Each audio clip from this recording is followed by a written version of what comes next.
마지막 수업, 아를르의 여인. 풍차간에서 내려와 마을로 가려면 한길가에 세워진 시골집 한 채를 지나가게 된다. 그것은 팽나무를 심은 넓은 앞마당 안쪽에 있다.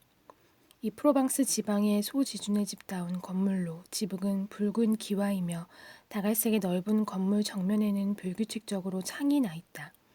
그 건물 꼭대기에는 풍향계가 있고 말린 풀을 끌어올리기 위한 도르래가 있으며 또 불쑥 뻗어나온 다갈색 목초 두세 단이 눈에 띈다. 이 집이 왜 나에게 충격을 주었을까?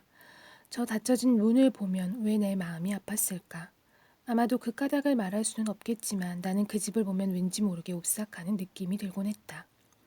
집 주인은 너무나 고요했다. 사람이 지나가도 개조차 짖지 않고 뿔닭도 울음소리 하나 없이 달아나 버린다. 집안도 썰렁하다. 아무 소리도 들리지 않는다. 나귀의 방울소리조차 들리지 않는다. 창문의 흰 커튼과 지붕에서 솟아오르는 연기만 없었더라면 틀림없이 사람이 살지 않는 빈집으로 오인될 것만 같았다. 어제 오정 때 나는 마침 마을로부터 돌아오는 길이었다. 햇빛을 피하고자 나는 그 집의 울타리를 따라 팽나무 그늘 아래로 걷고 있었다. 집 앞의 길에서는 머슴들이 묵묵히 마차의 목초를 싣는 일을 끝마치는 참이었다. 문은 활짝 열어 젖혀져 있었다. 나는 지나가는 길에 힐끗 들여다보았다. 앞마당 저쪽의 커다란 돌탁자 위에 팔꿈치를 괴고 머리를 두 손으로 감싸고 있는 머리가 하얗고 덩치 큰 노인이 눈에 띄었다. 그는 짧다란 윗저고리에 너덜너덜 헤어진 반바지를 입고 있었다. 나는 걸음을 멈추었다. 머슴 하나가 매우 낮은 소리로 내게 말했다. 쉿, 저분이 주인장인데요. 아드님의 불행이 있은 뒤로는 언제나 저런 모습으로 계시지요. 때마침 상복을 입은 여인과 조그만 사내아이가 금박의 두꺼운 기도서를 들고 내 곁에 지나 집 안으로 들어갔다. 머슴이 덧붙여 말했다. 마님과 작은 아드님이지요. 미사에서 돌아오는 길이에요. 큰 아드님이 자살한 뒤로는 날마다 다니셔요. 아, 나리 얼마나 낙심하셨는지 모르지요. 나리는 죽은 아드님의 옷을 지금껏 입고 계십니다. 한사코 벗으려 하지 않으시지요. 이랴 이놈의 말. 마차는 흔들거리며 움직이기 시작했다. 더 상세한 이야기를 듣고 싶었던 나는 마부에게 그의 곁자락에 앉혀달라고 부탁을 했다. 이리하여 마차 위 목소 더미 속에서 다음과 같은 가슴 아픈 이야기의 자초지종을 듣게 된 것이다. 그는 장이라고 불리었다. 마치 계집애처럼 온순하고 그러면서도 씩씩하고 밝은 생김새에 20살이 된 훌륭한 시골 청년이었다. 그는 매우 미남이어서 여자들의 눈길을 끌었으나 그의 머리에는 단 하나의 여인밖에는 없었다. 전에 아를르의 투기장에서 만난 빌로도와 레이스로 몸을 치장한 아를르의 아가씨였다. 그의 집에서는 처음에 이 관계를 좋아하지 않았다. 처녀가 바람둥이로 알려졌기 때문이다. 게다가 처녀의 양치는 이 고장 사람이 아니었다. 그러나 장은 어떻게 해서라도 이 아를르의 처녀와 결혼하겠다고 굳게 결심하고 있었다. 그는 말했다. 그녀와 맺어지지 못하면 난 죽어버릴 테야. 하는 수 없이 추수가 끝난 뒤에는 두 사람의 혼례를 치러주기로 결정했다. 그러던 어느 일요일 저녁 그 집의 앞마당에서 가족들이 식사를 거의 끝마칠 즈음이었다. 그것은 거의 결혼 축하연이라고도 할 만한 회식이었다. 신부는 참석하지 않았으나 일동은 시종 그녀를 위해서 축배를 들고 있었다. 그때 한 사나이가 대문으로 들어섰다. 에스테브 주인 어른께 은밀히 말씀드릴 게 있다고 떨리는 목소리로 말했다. 에스테브는 일어나서 밖으로 나갔다. 그는 말했다. 영광님은 이태 동안이나 내 정부였던 환양년을 아드님과 짝지으려 하십니다요.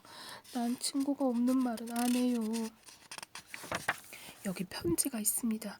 저의 부모님도 승낙하고 있었어요. 벌써 오래전부터 그 여자를 주기로 약속돼 있었지요.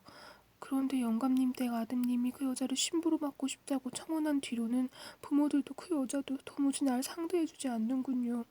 하지만 일단 그런 일이 있었던 이상 그 여자는 딴 사람의 신부가 될 수는 없다고 난 생각하는데요. 알았네. 자, 들어가서 위스카 포도주나 한 잔 마시고 가게. 에스테브 영감은 편지를 다 읽고 이렇게 말했다. 사나이는 대답했다. 고맙습니다. 하지만 난 가슴이 아파서 도무지 포도주 마실 기분도 나지 않는군요. 그리고 그는 가버렸다. 아버지는 자리로 돌아왔으나 그런 일은 조금도 내색하지 않고 다시 식탁에 앉았다. 식사는 즐거운 분위기로 끝났다. 그날 밤 에스테브 영감은 아들과 같이 들러나갔다. 그들은 오랫동안 밖에 있었다. 그들이 돌아왔을 때 어머니는 아직도 그들을 기다리고 있었다. 지주어른은 그녀에게로 아들을 데리고 가더니 이렇게 말했다. 여보, 이 녀석을 안아 키스해줘. 이 녀석은 가엾은 애야. 장은 그 뒤로 아를르의 여자 이야기를 입에 올리지 않았다. 그러나 그는 여전히 그녀를 사랑하고 있었다. 도리어 그녀가 딴 사나이 것이라는 사실을 안 뒤로 한층 더 그녀를 사랑하고 있었다. 그러면서도 그는 어디까지나 자존심이 강하여 아무 말도 하지 않았다. 가엾게도 그러한 성격이 그를 자살하게 만들었던 것이다. 그는 여러 날 동안 온종일 남의 눈에 띄지 않는 구석에 틀어박혀 지냈다. 어떤 날에는 미친 사람처럼 들일을 하러 나가서 날품 파리꾼 10사람 몫을 해치우기도 했다. 저녁이 되면 아를루 쪽으로 걸음을 옮겨 저녁회를 받으며 솟아있는 시내의 뾰족한 종탑이 보이는 데까지 곧바로 걸어갔다가 되돌아오곤 했다. 그러나 그는 결코 그 이상은 가지 않았다. 이렇게 항상 쓸쓸한 듯이 홀로 있는 그를 보고 가족들은 어찌해야 좋을지는 알 수가 없었다. 사람들은 나쁜 일이 일어날까봐 두려워하고 있었다. 어느 날 그의 어머니는 식탁에서 눈물이 가득 고인 아들을 바라보며 말했다. 좀 들어봐라 장. 네가 그래도 그 여자 혼인하고 싶다면 그렇게 하자꾸나. 아버지는 굴욕감으로 창피스러워 낯을 수그리고 있었다. 장은 고개를 설레설레 저었다. 그리고 밖으로 나갔다. 그 뒤로 그는 자신의 생활 태도를 바꾸어 양친이 마음을 놓게끔 늘 명랑한 채 하며 지냈다. 무도회에서, 술집에서, 소의 경주대회에서 그의 모습을 다시 볼 수 있었다. 폼비 AUC의 축제 때 파라돌 춤에 앞장선 것도 그였다. 아버지는 말했다. 저의 상처가 아문 모양이야. 그러나 어머니는 여전히 염려하고 있었다. 전보다 더 아들의 행동에 주의를 기울였다. 장은 아우와 같이 누에치는 방의 바로 곁에서 잤다. 가엾은 이 여인은 그들의 방에 침대를 장만케 했다. 나중에 누에를 돌봐주어야 할지도 모른다는 구실로. 지주들의 수호신인 성 엘라의 축제일이 왔다. 집에서는 법석을 떨었다. 모든 사람들에게 샤토누프 포도주를 대접했고 방 퀴에 비가 내리 퍼부어졌다. 앞마당에서는 불꽃을 쏘아 올리고 모닥불을 지펴 밝히고 팽나무에서는 오색 등불이 가득 걸렸다. 성 엘라 만세! 사람들은 기진맥진할 때까지 춤을 추었다. 아우 녀석은 그의 새 블라우스를 태워 먹었다. 장은 기쁜 듯한 표정이었다. 그는 어머니에게 같이 춤을 추자고 했다. 가엾은 그녀는 기쁨에 겨우 눈물을 흘렸다. 밤이 깊어 사람들은 잠자리에 들었다. 모두 피곤했다. 장마는 자지 않았다. 후에 작은 아들이 한 말에 따르면 그날 밤에 그는 밤새도록 흐느껴 울었다는 것이었다. 아, 이 사나이는 참으로 심한 상처를 입고 있었음이 분명했던 것이다. 이튿날 새벽 어머니는 누군가가 방 앞을 달려 지나가는 발걸음 소리를 들었다. 그녀는 불길한 예감 같은 것을 느꼈다. 장, 너니? 장은 대답하지 않았다. 그는 이미 계단에 가 있었다. 어머니는 불이 나게 일어났다. 장, 어디 가니? 그는 다락방으로 올라갔다. 어머니도 아들을 뒤따라 올라갔다. 제발 부탁이다. 그는 문을 닫고 빗장을 걸었다. 장, 내 아들아, 대답해다오. 너 무슨 짓을 하려는 거니? 떨리는 주름진 손으로 그녀는 열쇠를 더듬어 찾는다. 창이 열린다. 앞마당의 포석 위로 사람의 몸뚱이가 떨어지는 소리, 그리고는 그뿐이었다. 가엾은 젊은이는 자신에게 말한 것이었다. 난 아무래도 그 여자를 단념할 수가 없다. 죽어야지. 아, 참말이지. 우리들 인간의 마음이란 얼마나 가련한가. 그렇긴 하지만 모멸로서도 사랑을 어쩔 수 없다니 너무하지 않은가. 그러나 이튿날 아침에 사람들은 이 에스테브 영감님 댁 곁에서 과연 누가 이렇게 흐느낄 수 있을까 하고 각기 자신에게 물어보는 것이었다. 앞마당에 이슬과 피에 젖은 돌탁자 앞에서 죽은 아들을 팔에 안고 그렇게 탄식하는 것은 가슴을 풀어헤친 그의 어머니였던 것이다. 신문으로 쓰여진 환상시. 오늘 아침 문을 열어보니 풍차 방앗간 둘레에는 하얀 서리가 가득히 깔려 있었다. 풀은 마치 유리처럼 반짝거리며 쨍쨍 소리를 내고 있었다. 온 언덕이 추위로 꽁꽁 얼어 있었다. 오늘 하루 내 사랑하는 프로방스 북녘 나라 모양으로 화장을 한 것이었다. 얼음꽃으로 테두리를 장식한 소나무와 수정의 꽃다발이 되어 피어있는 라벤더의 숲 사이에서 나는 저기 도이치풍의 환상 위에서 이루어진 다음과 같은 두 편의 발라드를 지었다. 그러는 동안 서리는 그 흰 불꽃을 날려보냈고 머리 위에 맑은 하늘에서의 앙리엔느의 나라로부터 온 황새의 긴 행렬이 어이구추 어이구추 하고 울면서 라카라르그 쪽으로 내려앉고 있었다. 신문으로 쓰여진 환상시 황태자의 죽음. 어린 황태자는 병이 들었다. 어린 황태자의 임종이 가까워지고 왕국 안의 성당에서는 황태자의 병이 낫기를 기원하며 성체가 밤낮으로 모셔지고 몇 개나 되는 큰 촛불이 켜져 있다. 낡은 왕도의 거리는 구슬프고 조용하며 종도 이미 울리지 않는다. 마차도 천천히 달린다. 왕궁의 부근에서는 구경거리 좋아하는 시민들이 앞마당에서 침울한 표정으로 수군거리며 금빛 번쩍이는 옷차림의 뚱뚱뽀 위병들을 목책 너머로 바라보고 있다. 온 성안이 근심으로 가라앉아 있었다. 시종들과 우두머리 사인들이 대리석 계단을 달려 오르내리곤 한다. 복도에는 이쪽 무리로부터 저쪽 무리로 용태를 묶고 다니는 비단 옷차림의 시동들과 정신들이 가득하다. 정면의 넓은 계단 위에서 눈물 젖은 시녀들이 수놓은 고운 손수건으로 눈물을 닦으며 정중히 인사를 주고받는다. 오렌지의 방에는 가운을 입은 의사들이 잔뜩 모여있다. 유리창 너머로 그들이 긴 검은 소매를 흔들고 세 갈래로 나누어 뒤로 늘어뜨린 가발을 의젓한 채 갸웃거리는 모습이 보인다.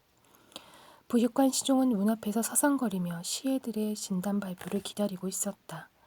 사인들은 그들 곁을 인사도 안 하고 지나간다. 시종 무관은 이교도처럼 모독의 말을 입에 올리고 부육관은 오라스의 식기를 중얼중얼하고 있다. 그러는 동안에 저쪽 마곡간에서는 길게 슬피 우는 말 울음소리가 들려온다. 그것은 마부들이 돌봐주기를 잊은 때문에 빈 구유 앞에서 구슬피 먹이를 달라고 호소하고 있는 어린 황태자의 밤색 말이다. 그럼 왕은? 임금님은 어디 계시는 건가? 왕은 궁성의 맨 끝에 있는 방에 홀로 침묵을 지키고 있다. 국왕들은 우는 모습을 남에게 보이기를 원치 않는 법이다. 왕후가 되면 또 다르다. 왕후님은 어린 황태자의 베개맡에 앉아서 그 아름다운 얼굴을 눈물로 적시며 배를 짜는 여인처럼 여러 사람의 눈도 아랑곳 없이 소리내어 흐느껴 울고 있다. 레이스 달린 침대 위에 자신이 깔고 있는 요보다도 창백한 어린 황태자는 눈을 감고 누워있다. 잠든 것 같이 보이지만 그렇지도 않다. 어린 황태자는 잠들어 있지는 않다. 어머니 쪽을 향한다. 울고 있는 어머니를 보고 입을 연다. 어머니 왜 우셔요? 정말 제가 이대로 죽을 줄로 믿으셔요? 왕후는 대답하려 했으나 슬픔으로 목이 메어 입을 열 수가 없었다. 울지 마셔요, 어머니. 어머니는 제가 황태자라는 것을 잊으셨군요. 또 황태자는 이렇게 죽어가는 게 아니라는 것도 잊으셨군요. 왕후는 더욱 슬프게 흐느껴 울었다. 황태자도 은근히 걱정이 되었다. 그만하세요. 전 죽음이 절 데려가길 원치 않아요. 전 죽음이 얘까지 찾아오지 못하게 막을 수 있어요. 제 침대 주위를 경계하기 위해서 최강의 도이치인 용병 40명을 당장 보내도록 해주세요. 도화선에 불을 당긴 대포 백문이 저의 창 밑에서 밤낮으로 지키게 해주셔요. 그래도 죽음이 다가오거든 저주해 주어야지. 황태자의 마음이 놓이게 하기 위해서 왕후는 신호를 했다. 즉시 포차의 바퀴 소리가 앞마당에 울려온다. 또 40명의 키가 큰 도이치인 용병들이 손에 창을 들고 방 둘레에 정렬하였다. 그것은 수염이 허연 노병들이었다. 어린 황태자는 이들을 보고 손뼉을 치며 기뻐했다. 그 중에 한 얼굴을 알고 있었기에 그 사나이를 부른다. 로랭! 로랭! 불린 노병은 침대께로 한 발 다가선다. 로랭! 하라범, 난 하라범을 좋아해. 하라범의 그 훌륭한 검술을 좀 보여줘. 죽음이 날 데리러 오면 죽어야 하니까 말이야. 그렇지? 로랭은 대답한다. 예, 전하. 그의 햇빛에 그을린 볼 위에 두 방울의 커다란 눈물이 흐른다. 이때 궁정의 전속 사제가 황태자의 침실로 다가서서 십자가의 예수 순환상을 보이며 나직한 목소리로 오랫동안 이야기한다. 황태자는 몹시 놀란 표정으로 그 말을 듣고 있다가 갑자기 그 말을 가로막으며 말했다. 신부님, 지금 말씀은 잘 알아듣겠네요. 그렇긴 하지만 내 조그만 친구 배포 녀석일세. 배포 녀석 애세에 돈을 많이 주어서 내 대신 죽게 할 수는 없을까요? 궁정 전속의 사제는 낮은 목소리로 이야기를 계속한다. 어린 황태자는 더더욱 놀란 표정이 된다. 이윽고 사제가 이야기를 끝마쳤을 때 어린 황태자는 깊은 한숨을 쉬며 말한다. 신부님, 지금 말씀은 참으로 슬프게도 단 한 가지만 제게 위안이 되네요. 하늘나라 저 별들의 낙원에서도 나는 역시 황태자가 될 수 있다는 것이에요. 난 잘 알고 있어요. 하나님은 내 친척이거든요. 하나님은 반드시 나를 내 신분에 맞게 대우해 주시겠죠. 이번에는 어머니 쪽을 향하여 말을 덧붙인다. 저의 가장 고운 옷과 아르민의 저고리와 빌로드 무도화를 갖다 주셔요. 전 천사들에게 훌륭한 모습을 보여주고 싶어요. 황태자의 옷차림을 하고 천국으로 들어가고 싶은 거예요. 공정사제는 세 차례나 어린 황태자 쪽으로 몸을 수그려 나직한 목소리로 긴 이야기를 한다. 그 이야기의 도중에 황태자는 성을 내며 말을 가로막고 외쳐댄다. 하지만 그랬다간 황태자라는 것이 아무것도 아니군요. 그리고는 더 이상 아무 말도 들으려 하지 않고 어린 황태자는 벽 쪽으로 돌아 누워서 분한 듯이 흐느껴 울기만 하는 것이었다. 들판에서의 군수님. 군수님이 시찰하러 가신다. 마부가 앞에 타고 하인이 뒤에 탄 가운데 군청의 마차는 위풍도 당당히 군수님을 라콩보 오페의 지방 품평회로 모셔가고 있다. 기념할 만난 이날을 위해서 군수는 수놓은 아름다운 옷을 입고 작은 클라크 모자를 쓴 데다 은모래 줄이 든 착 달라붙는 바지를 입고 손잡이가 진주조개로 된 예검을 차고 있다. 무릎 위에는 요철의 무늬가 눌러 박힌 도톨도톨한 가죽의 큼직한 접는 가방이 놓여있다. 군수님은 무늬가 눌러박힌 그 접는 가죽을 근심스러운 눈초리로 바라본다. 라콩보페의 주민들 앞에서 이제 곧 해야 될 중요한 연설을 생각한다. 내빈비 친애하는 국민 여러분. 그러나 아무리 구렛나루에 금빛 빳빳한 털을 비비틀고 또 20번이나 계속 내빈비 친애하는 국민 여러분. 되풀이해도 허사다.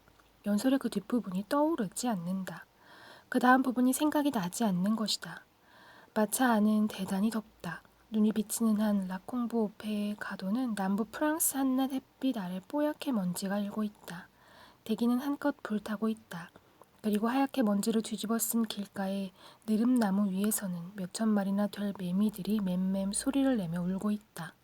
갑자기 군수님은 소스라친다. 저 멀리 조그만 산기슭에서 그에게 손짓을 하는 듯한 참나무의 조그만 숲이 눈에 띈 것이다.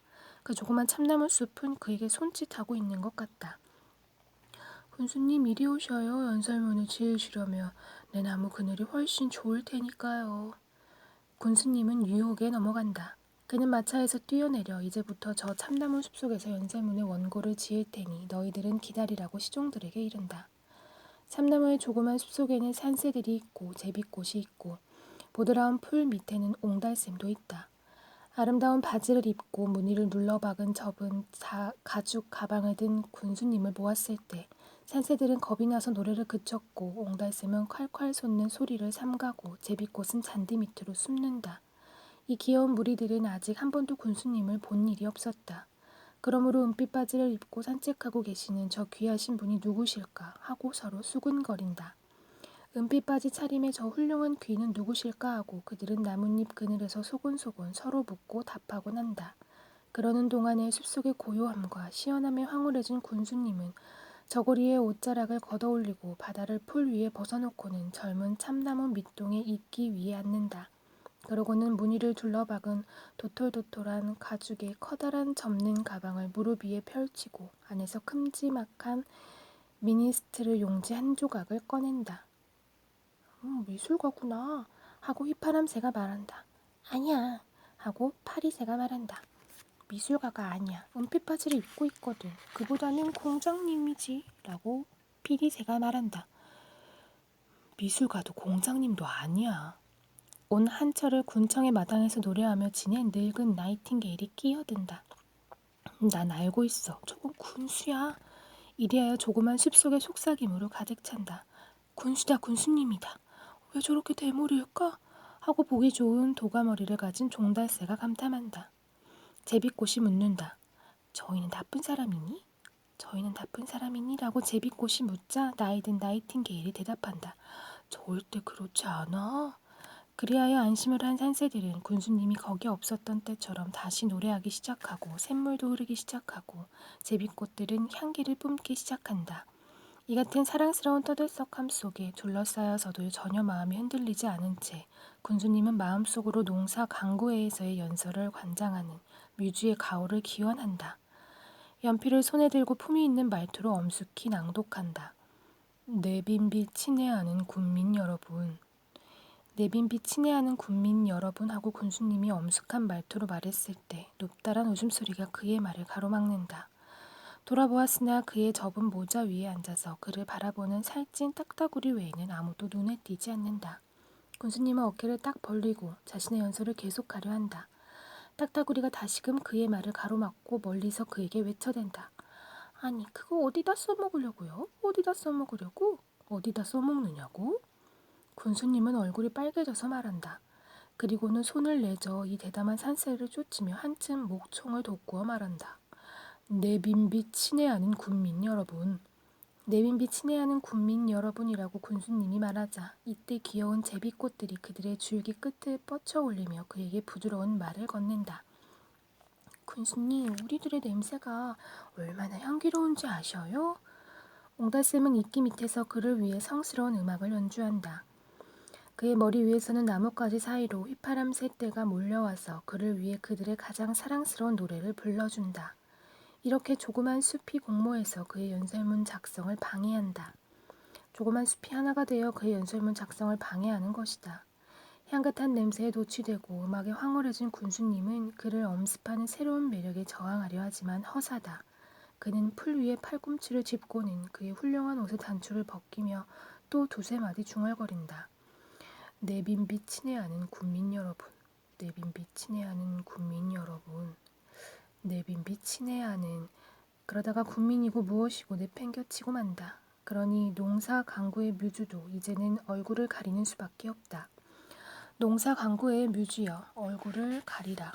1시간 뒤 군청의 직원들이 그들의 상사를 염려하여 조그만 숲속으로 들어와 보았을 때 그들은 놀란 나머지 그만 흠칫 뒷걸음질을 칠 만한 사태를 목격했다. 군수님은 방랑 시인 같은 꼴사나운 자세로 풀 위에 엎드려 있었다. 저고리는 곁에 벗어버린 채 그리고 제비꽃을 씹으며 시를 짓고 계신 것이다.